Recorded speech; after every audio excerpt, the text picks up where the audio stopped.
On January 24th, 2026, Alex Honnold climbed the Taipei 101, the 11th tallest building in the world, with no ropes or safety equipment of any kind.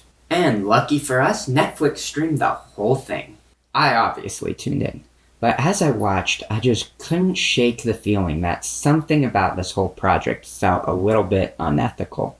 And I'm not alone. There was a lot of criticism leveled at Alex Honnold. People were saying that he shouldn't be performing a stunt like this as the father of 2 young children, which is fair. But I actually think Alex has a pretty interesting philosophy on this.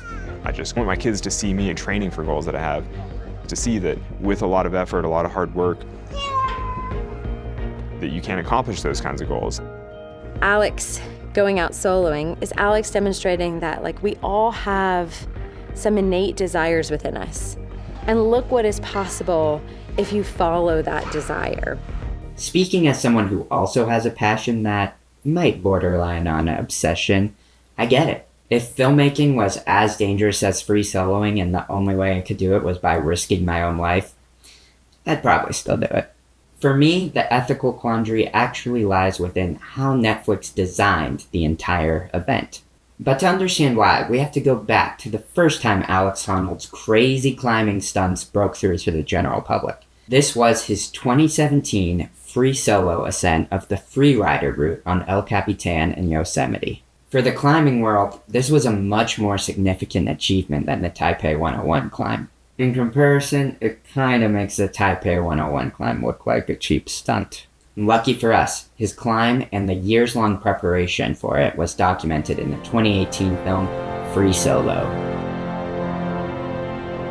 But as crazy, mind-blowing, death-defying as the actual climb itself was, what I really appreciate about this movie is its commitment to analyzing its own ethics. The filmmakers of Free Solo are climbers themselves, and thus they understand the gravity of the risk more than anyone else. And because Alex is their close friend, they had a particular interest in not seeing him die. But what the directors really understood is that the act of filming something is not a neutral act.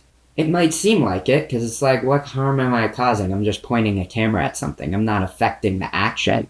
In fact, one of the defining early terms of documentary filmmaking was fly on the wall. The whole goal of this type of filmmaking is to observe and record the subject without affecting it, so that way you can show the subject as it truly is. But that's not a given. The camera is a powerful tool and it must be used responsibly.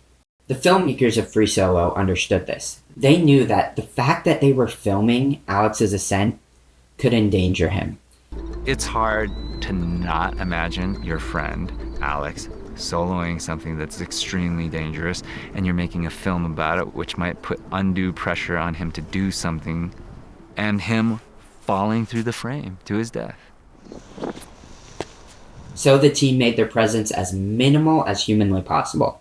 They designed their camera angles to prioritize staying out of Alex's sightline as he climbed, at the cost of getting the best shot. If Alex vetoed a camera angle, they complied. No questions asked.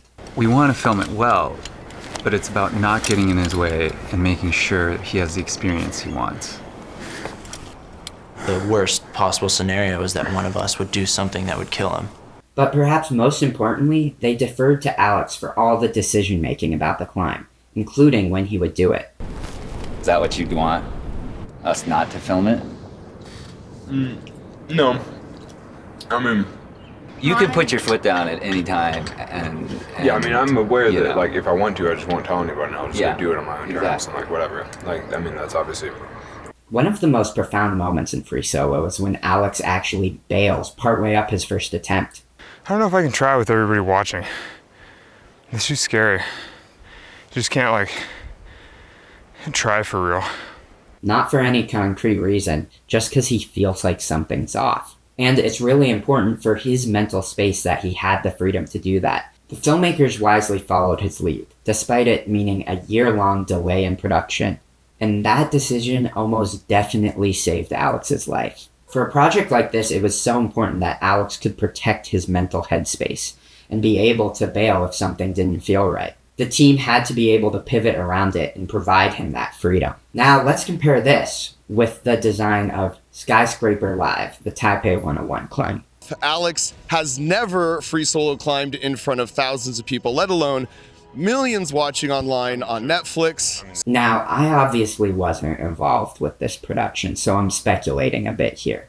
But there were a couple red flags that made me question the design of this project. First of all, the scale. A live event in the middle of one of the biggest cities was a much more involved production. This wasn't a small group of friends that could pivot and reschedule according to Alex's needs.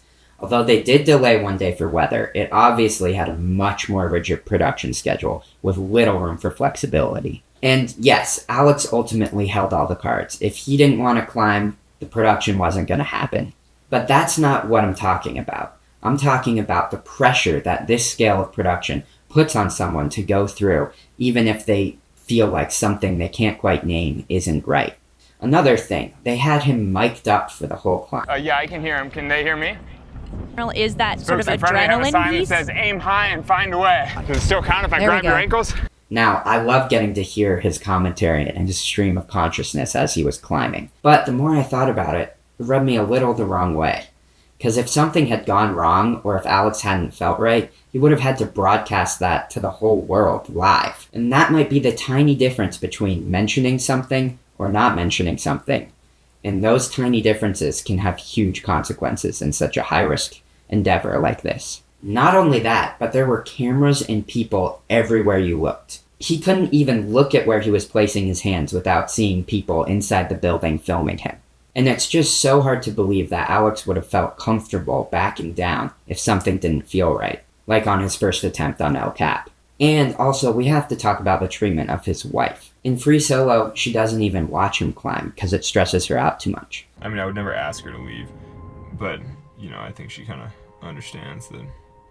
But Netflix decided to make a spectacle of it, repeatedly checking in with her, interviewing her, getting her reaction to the climb. I know you normally don't like to watch him free solo. How are you doing? I'm fine. I'm breezy. No, I'm just trying to stay calm and be in the moment. Now this, obviously, from a storytelling perspective, is meant to heighten the stakes. But creating a spectacle from a woman being anxious about her husband's safety just doesn't feel right. I don't know.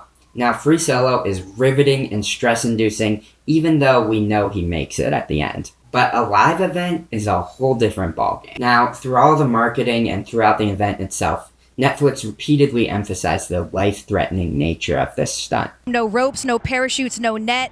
This is a pass or fail challenge.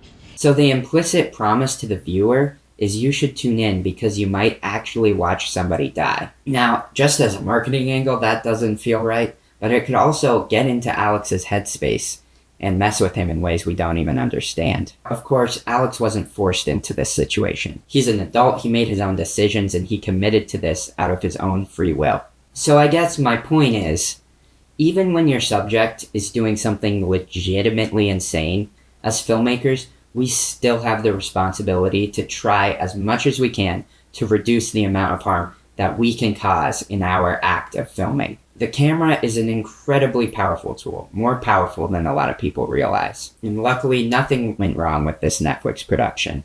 But that doesn't mean the design itself wasn't inherently a little bit flawed. It comes down to this. When we're shooting something, we must always prioritize the safety of the subject, the crew, and even the bystanders, even if it costs us getting the best shot. Thanks for watching. And if you want, you can subscribe.